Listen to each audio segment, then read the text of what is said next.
pass, go down there, see the Unlimited, the T6 SNJ Harvard racers, these sport racers, and then go way, way back there where there are concessions. Look for the open hangars, and that's where our buddies, our racers from the Formula One class, are welcoming you with the comfort of shade in a hangar. So it is a pageantry, and as you're here as well, we're looking at the raceway. To our far right, you'll see our Heritage group of aircraft. First in line, beyond that, are the jets for the jet class racing, which we are going to see later on today.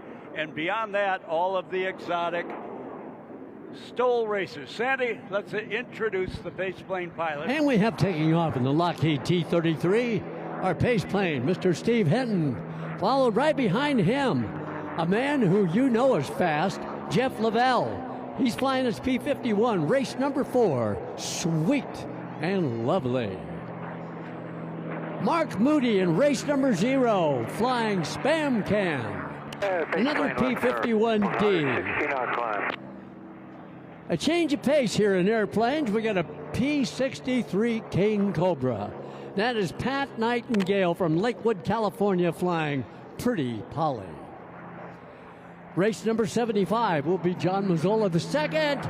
John is flying Lady Joe, which has been around a long time. John makes his bed in Idaho Falls. And 55, last but not least, Ken Gottschalk, flying Man of War. Ken hails from Ventura, California. Well, there you go. That's the Unlimited. One of these airplanes will move up to this afternoon's race at 4 o'clock. So, you know, when the winter gets done here, there's going to be a lot of polishing going on.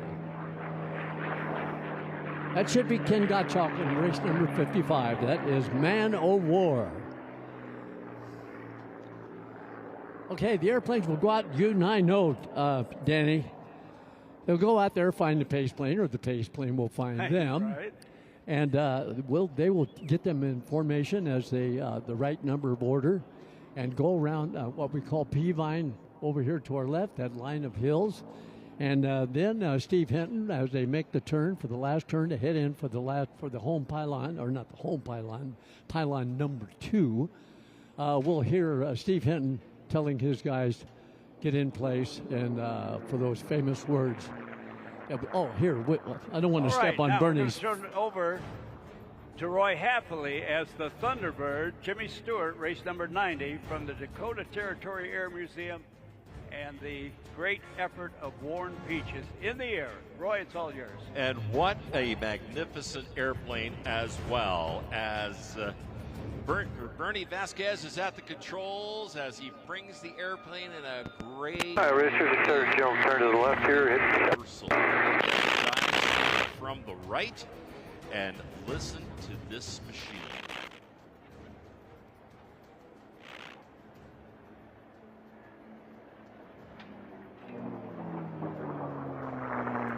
There is so much history in this aircraft. Warren Peach took ownership of it back in 1999 when it was simply just a pile of parts. Peach thought he had purchased a damaged P-51A, but later found out he got a P-51C, and not just any P-51C, one that belonged to and had been flown by actor and World War II bomber pilot Jimmy Stewart. Jimmy Stewart was the first Hollywood star to enlist in the armed forces after Pearl Harbor. Here he comes from the left again. Let's listen.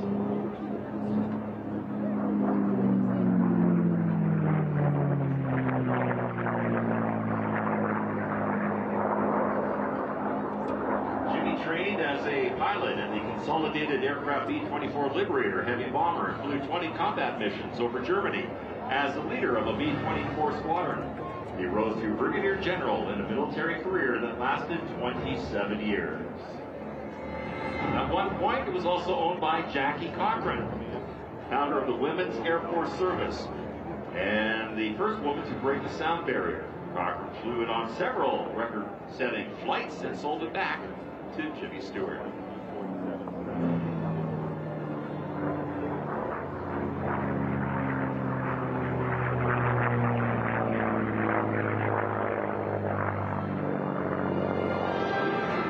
On April 15th of 1940, 1948, Thunderbird was registered to Joe DeBona Racing Company, which was a partnership between DeBona and Stewart. Preparing the P-51C for the 1948 Bendix Trophy race included removing bits and pieces to save weight, adding more streamlining to the airframe, installing an experimental propeller, and get ready for this, applying 48 coats of primer, and then the beautiful cobalt blue paint. That added 8 miles per hour to the speed of the aircraft, and that's when they named it Thunderbird.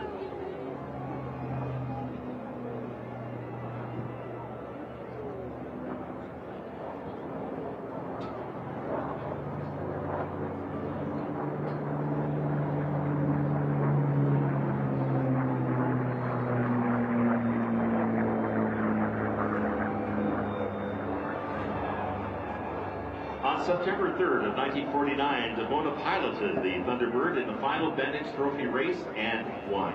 It was a 2008-mile race from LA to Cleveland, completed in, get this, 4 hours, 16 minutes, and 17 and a half seconds with an average speed of 470 miles per hour, which set a Bendix record for piston aircraft. Coming in from the right.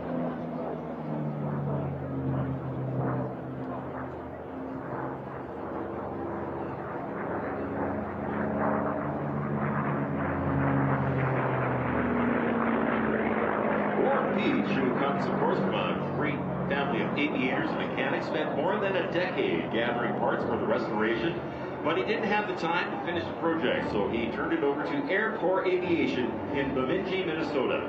Air Corps Aviation is known in the warbird community for award-winning restorations. Thunderbird was returned to airworthy status, making its first flight in more than 50 years, just a few weeks before Air Venture at the end of July in Oshkosh, Wisconsin.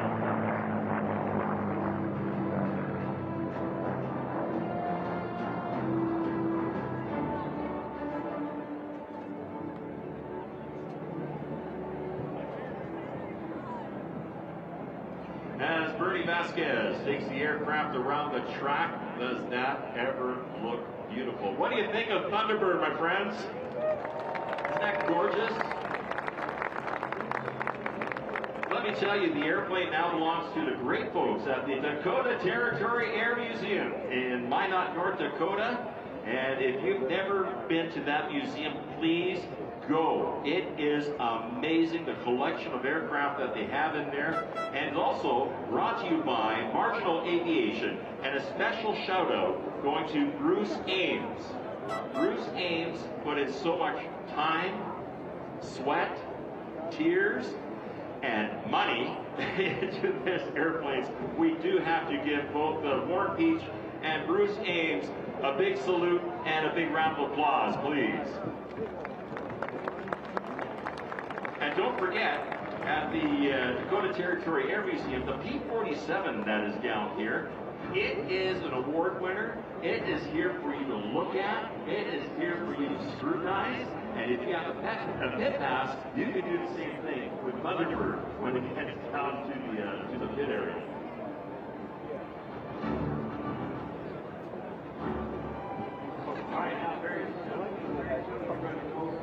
Cockpit of the T-33. It will be the pop. Yesterday we had a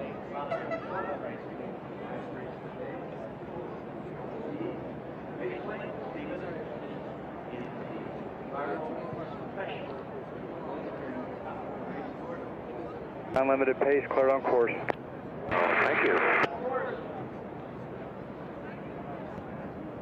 We're going to go to the cockpit and listen to the calm voice of former air racer, now paceplane pilot, one of the Chino kids. Gentlemen, you're looking good. Gentlemen, you've got a... That's what it sounds like. Eyes right, behind the bleachers. Watch and listen. Let's go racing. Ladies and gentlemen, the fastest piston-powered and, oh, man, the P-51Ds, one Bell P-63 King Cobra in that group.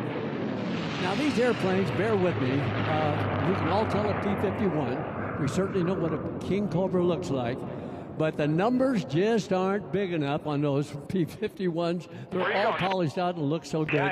So bear with me. Now, Jeff Lavelle who had the pole position in race number 4, the P51D. Looks like he is out in front by, I would say maybe 10 airplane lengths as they come around that pylon number 6 and into what we call the Valley of Speed. Down into the Valley of Speed now. We got 1, 2, 3, 4, 5 airplanes, 4 of them P51Ds, and the other one from the Bell King Cobra collection of aircraft, and one of the few King Cobras today. We thank those people who have those things that do keep and preserve these beautiful airplanes. All right, coming around pylon number 9 now, your leader. It should be race number 4. Like I say, the racing numbers just kind of go away, don't they? Well, we got equal distance between 1, 2, 3, 4, and 5. King Cobra being the last of that race number 75. John Mazzala and Lady Pretty Polly, I'm sorry. All right, now on the backside of the course. Now remember, the winner of this race will move up to this afternoon's performance of the Unlimiteds, and all ready for Sunday's race tomorrow, which will be 8 of the fastest unlimited aircraft to hit the course. All right, on the backside of the course, coming around, your leader now, coming around pylon number 6, nose down into the Valley of Speed.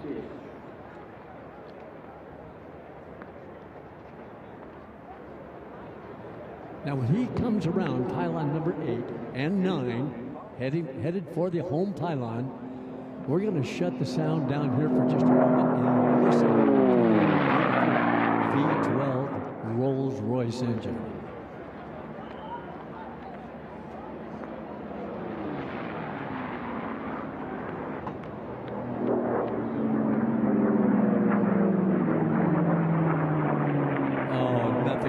Sweeter, huh, folks? All right, second and third. Looks like we may have a challenge. A challenge coming up.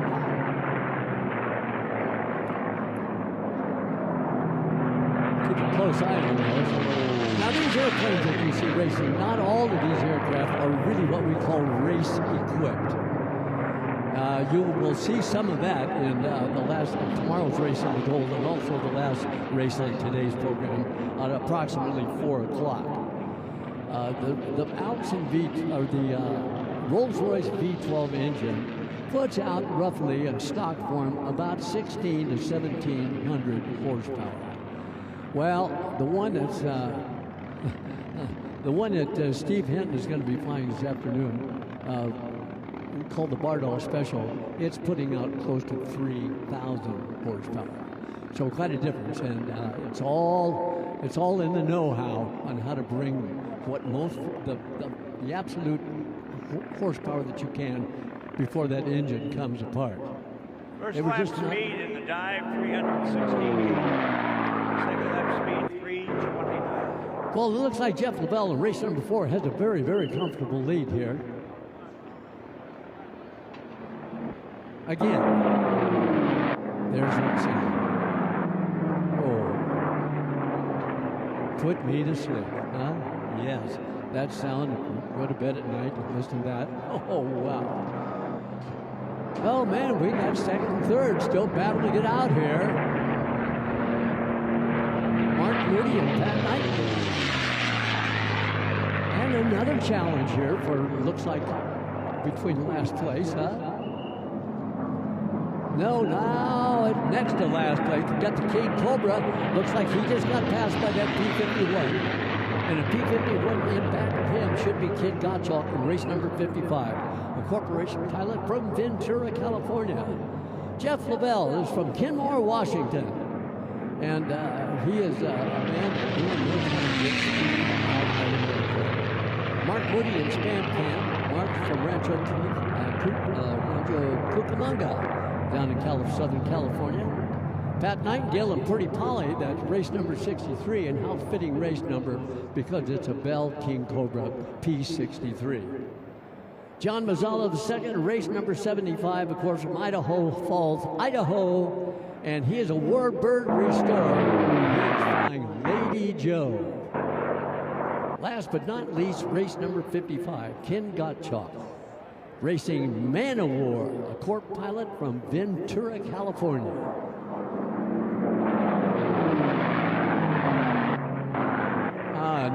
Looks like there's no challengers here for that first spot, but second and third certainly is. We got to still follow the leader here. I think that's Mark Moody in race number 0. Being followed, I think, by John Mazzala in race number 75. Now the last two place airplanes will be the King Cobra and Ken Gottschalk in the P-51D called Man o' War. Owned for a good many years by a good friend, Elmer Ward, who has left us now, but he left behind a legacy that's still great out there today. We got 3 airplanes there that are right close together. Tail end Charlie, and he's looking at race 4th, 5th place. And if you'll look out there at the home pylon, you're going to see that white flag come up waving. Out there on pylon number 6, we see that challenge coming around to drop that nose down into the valley of speed. Well, this Jeff LaBelle, he likes being out front. And who wouldn't? Well, you know, when he gets done with the race, providing he does take the checkered flag, there has been no pylon cuts. Man, those metal polishers will be very, very big. One more lap to go. He's on that last lap, the money lap coming up. And look what we got here between second and third. Who is going to win here out of this back course?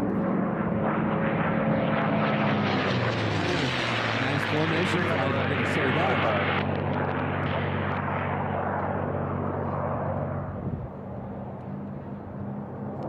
Well, there you have it. The coming back this time is the past home pylon. We'll see that challenge flag. Not these two. He's going out wide. Oh, I hope he didn't go out too wide, trying to stay away from these two in front of him. Oh, King Cobra! King Cobra aced him out right there. Oh, man. How great that was. Okay, continue on around now. You're clear.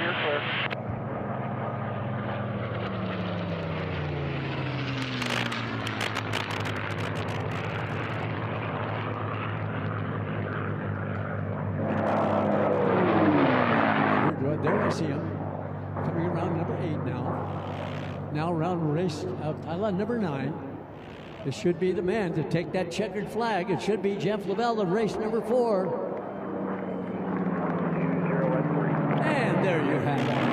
And pull that nose up. Cool that big Rolls Royce engine off. And now second and third. Oh wow, we got 3 airplanes there. No 2 of them. A challenge. Who's going to be the first one across? I think it's going to be Mark Moody. Oh, wow, that was close.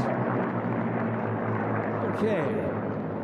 Take those up to altitude, cool them off, pull back the power, and let it slowly cool off. You don't want to need that. You don't want to have a fast cool off. If you do, you're going to hurt that engine.